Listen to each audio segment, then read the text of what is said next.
in an interview with the New York Times after this exchange, which got a bit of traction online, as we know, you confessed you never watched tennis, and you responded, "No chance, Jesus, I'd rather watch Piers Morgan." Yeah, well, I mean, that's actually a compliment. You should take that as a compliment, because I'd actually probably rather watch one of your segments on TV than a tennis match. So that's actually, I don't know why you would take that as beef. That's a compliment. Like, you're entertaining. So, and we all know that that's why people watch me from time to time. It's not also about the quality. It's just about, how much fun am I going to have in 30 minutes. So I'd rather watch you, for sure. Definitely. That's a compliment. Look, we could be friends. I think I think we're very alike. You know what? We're probably more alike than I would care to admit, and I suspect we will be friends after this. Things move forward then to Wimbledon last year. Obviously, you're on a tear. You're playing fantastically. You are a genius tennis player. I'm going to put that on the table now. I love watching you play. However, you can let yourself down, Nick. Let's just put it politely. And on one occasion during the tournament, you let yourself down and you were throwing stuff around and abusing everyone. And I labelled you on this show the douche of the day. Let's take a look at the clip. One of my least favourite people, Nick Kyrgios. You know what, bro? You're my douche of the day every day. If you're watching, Mr. Kyrgios, I think you do watch the show. Just grow up, you big baby. Any thoughts?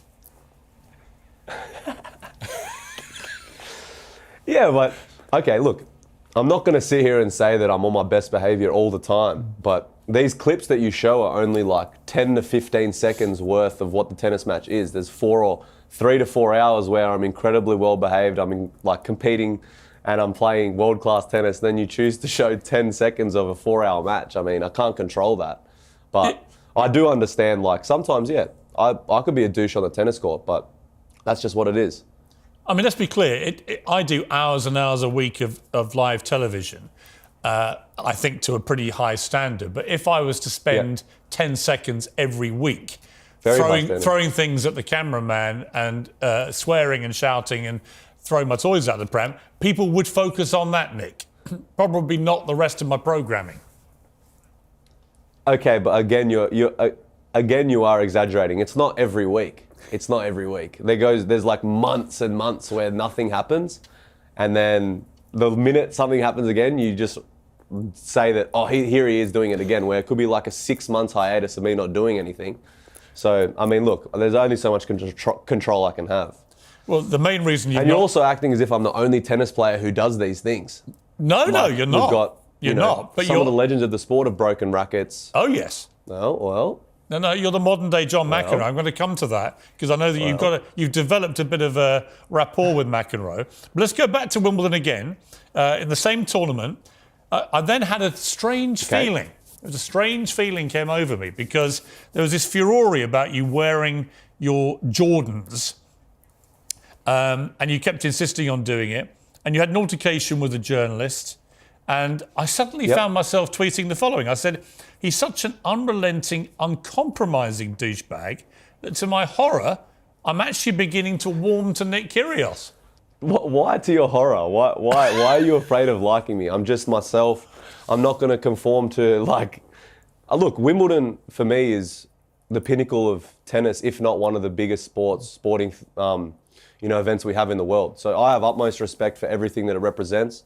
And every time I'm there, I have goosebumps. I understand the relevance of the event, and I think I just put my touch on it. I'm not trying to change Wimbledon, but Nick Kyrgios is trying to bring his touch towards Wimbledon with a slight red hat or some red Jordans. The majority of it is white. I'm wearing white. I'm going out there playing in front of millions of fans. Giving England some good tennis. So I don't understand why I got so much hate for that. And I think that's a picture that I'll remember for the rest of my life. That's when Nick Kyrgios is all said and done in his tennis career, making the Wimbledon final, putting on that red hat, meeting the Queen, and doing that is pretty cool, I think. So I can understand why you're warming up to me.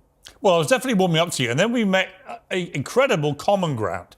We discovered we feel exactly the same way about somebody else in the world of sport, and it was Megan Rapinoe, the female soccer player, as they call it, in America. And it came after this clip where she basically treated a young boy trying to get an autograph, I thought was appalling dismissiveness. Have we got the clip?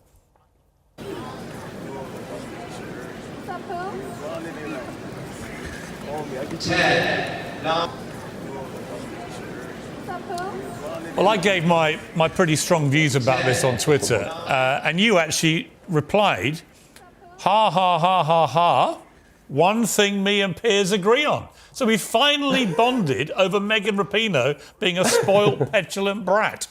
Yeah, look, again, I'm not going to come on here and criticise athletes. I know that she's got, millions of fans worldwide, and in this moment in time, she may have been dealing with things, and you may be very dismissive. I'm not going to sit here and say I've been amazing to every fan that I've ever signed, a tennis ball for, or anything for, but, every time, it's a young kind of kid, I do my best to try and look involved, because I used to be that person when I was young. I had my idols, and when they signed tennis balls for me, I was always super excited. So I know the relevance and the importance of being present in those moments. And, someone like me that I don't know if you know because you dislike me so much, I actually try and give back a lot to the community and spend time with kids. And I actually met a Make-A-Wish kid, a couple of weeks ago, and I enjoyed that type of stuff. So, I don't really like the dismissiveness, but, I haven't been perfect either. Back to the initial post that you put up on Twitter, clearly inflammatory, but that's your way. Did you expect the reaction that you were going to get? No, well, it's part of the when you say what sometimes you're thinking, it can obviously lead to a reaction. It wasn't entitled. I didn't do that. I've seen in my game where I do feel, Piers, I have enough credibility to say I'm probably a bona fide expert. This kind of tokenism creeping in, especially when it comes to, when it's ruining my experience of both the game and obviously the journalistic standards. It's not nothing to do with sexism at all.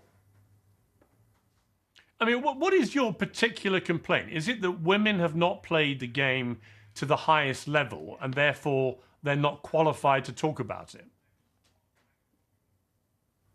Piers, look, I'm against tokenism and I'm against poor journalistic standards, especially when it comes to the game I love, which is football. I know it's everyone's game, but there's two slightly different variants, obviously the men's game and the women's game. And all of a sudden, if you speak out in favour of, saying a men's game, people come to you and, I'm getting accused of being right-wing because I've said what clearly a lot of people are thinking about the journalistic standards of some of the female commentary and co-coms and punditry that I'm seeing in the game that I feel, as I say, I think I'm a bona fide expert in. I mean, you said today, I stand by everything I've said on women commenting and co-coms on the men's football, like me talking about knitting or netball, way out of my comfort zone. We've gone too far. You can't watch a game now without hearing the nonsense. Any man who says otherwise is an absolute fart parcel. I mean, do you accept that some of your language here was a little incendiary? Well, that is X or Twitter, as it was once known. That is what those platforms are kind of used for, as we all use them. It's just a tool. And it leads to this debate, or, I don't want to see sexism in football. But if we don't talk about this properly and debate this properly, this is just going to further rise and ruin, as I say, the experience of watching, elite level men's football. And as I say, everywhere you turn now, there's for what I would deem as an unqualified opinion, commentating, pontificating about the sport I love, and it's ruining my experience of it. And it's to fuel this woke agenda, and if we're not careful, we're going to increase sexism massively, because it's got to be a true meritocracy, Piers. We have to have people who are right, but Joey, let me ask you again, because you haven't actually answered that to do those roles. Right, but the question that I asked you, which you haven't answered yet, what is it about the women that you think is inappropriate? Is it because they have not played the game at the highest level of men's football? No, Piers, as you know with me, I'll never not answer the question. No, it's absolutely not that. It's about, as I say, you have to be there on merit. Like, you can't You can't be there to fit this woke agenda that we've currently got going on in society. You know, you don't have to have played the game. You know, lots of managers haven't played the game at a high level. Lots of good commentary people haven't played the game at a high level. Kind of Mark Chapman, Rory Smiths of this world. But they've earned the right via, you know, hard work and over a prolonged period to get into that space. Obviously, it helps to talk about the men's game. If you've played that men's game, the higher the level, arguably the better, because it gives you a unique experience. There's a lot of similarities between both sports, Piers, absolutely no danger in that. But the men's game is just played at a completely different speed with a completely different skill set needed, you know, and for someone to stand there and say, I would have done this in this situation, or he's made a mistake there, who have no experience of that. And it's not just one or two, it's been taken over, you know, and it ruins the experience for most men. And it's the men's game. And I feel, I don't want to come across as sexist, absolutely not. I've got a wonderful daughter, wonderful wife, my grandmother, big matriarch. I want women at men's games. You know, at Bristol Rovers, we had Hair Game 2, and it's a great initiative to get women in the stadiums. But if we're going to talk about the technical nuances of elite level football, and we want to educate the audience, which is the punditry, co-commentary role, then we must do that with the most credible people, not people who tick boxes or fill quotas. And I do feel that at this moment in time. Okay, let me just ask you, if you had your time again, would you, age 17, have put an AR-15 semi-automatic rifle around your neck and gone purposefully down to where these protests were happening, knowing what was going to transpire?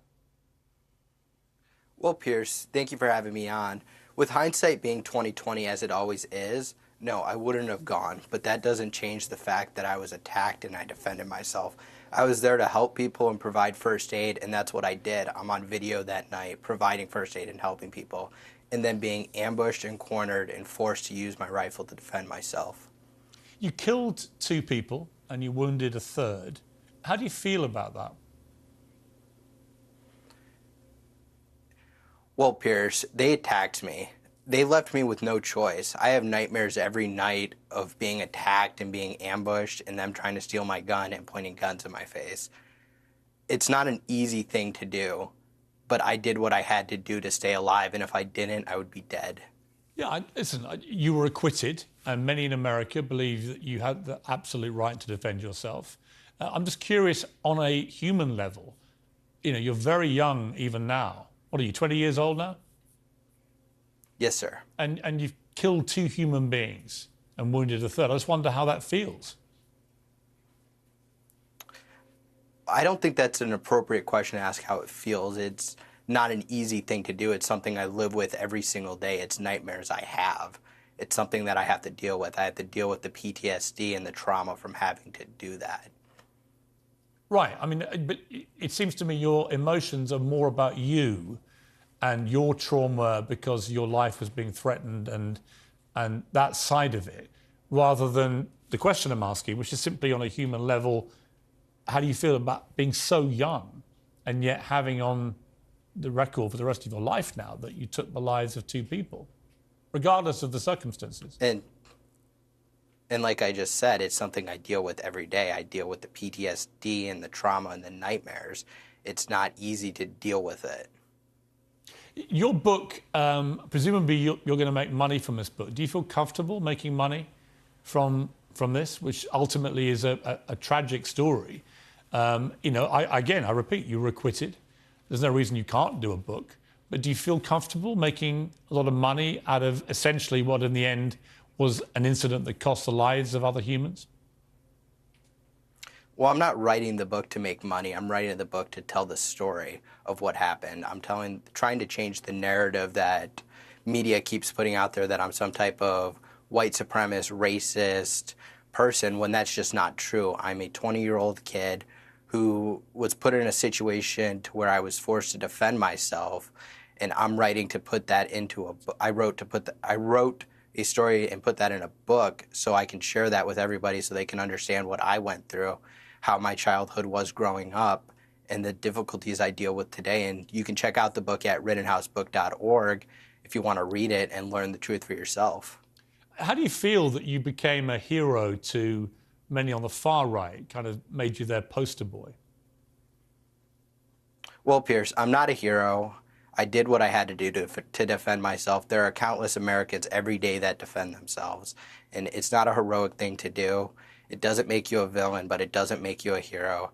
It's doing the right thing to stay alive. If I didn't defend myself, I wouldn't be here talking today.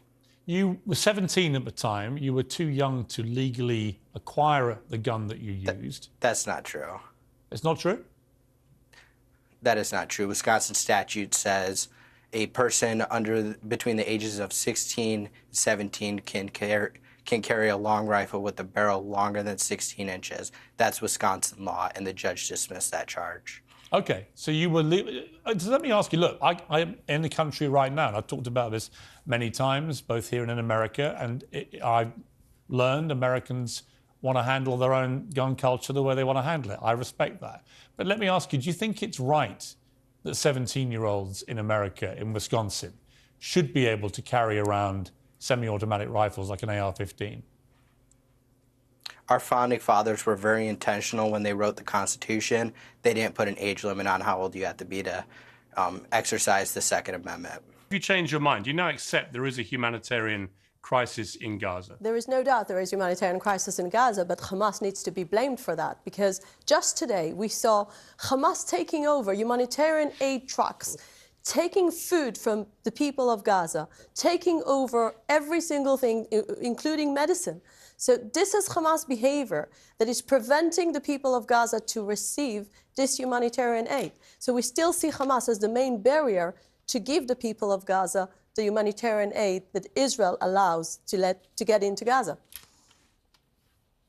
But look, as you know, I support Israel's right to defend itself. I think Hamas, by what it did on October the 7th, showed that it has to be removed.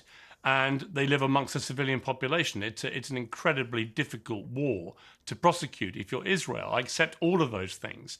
But the stark facts are that over 15,000 people have now been killed in Gaza already in just over 2 months, of which 4,000 to 5,000 are believed to be children.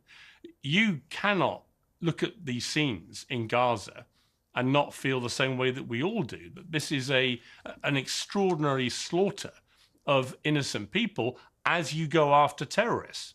Piers, I totally doesn't accept what you're describing at the moment, because think about how much efforts Israel is doing to make sure the Palestinians will get to designated areas in the southwest area of Gaza in order to have safer places, shelters, humanitarian aid, all these things Israel is doing, something that not in the past other countries did for enemy population. Now, we are dealing with a terror organization that, as a strategy, use the people and the children and the women as human shields. So they're basing all the bases, all their military bases inside hospitals. They're basing it into UNRWA schools. They're basing it into mosques. And as you know, now we are in Khan Younis. Khan Younis is the city that Yahya Sinwar, this archaic terrorist, that planned in this calculated way this devil plan of October 7th. So we now must finish the job of making sure Hamas won't control the Gaza Strip. There is no other way if you want a better future for Palestinian children as well as Israeli children. But where are all these Gazans going to live when this is over? You've pretty well leveled the north of Gaza. You're now going into the south to do the same there. You're shoehorning these several million people into a tiny area where the facilities for them are truly awful, as every independent assessor is saying. But what happens after this? I mean, if most of Gaza gets destroyed and tens of thousands of Gazans are killed, what life is there left for them after this? Well, that's a very good question. You're actually referring to the day after the war. So first of all, there is still a big task to Israel to make sure the underground tunnel city is destroyed.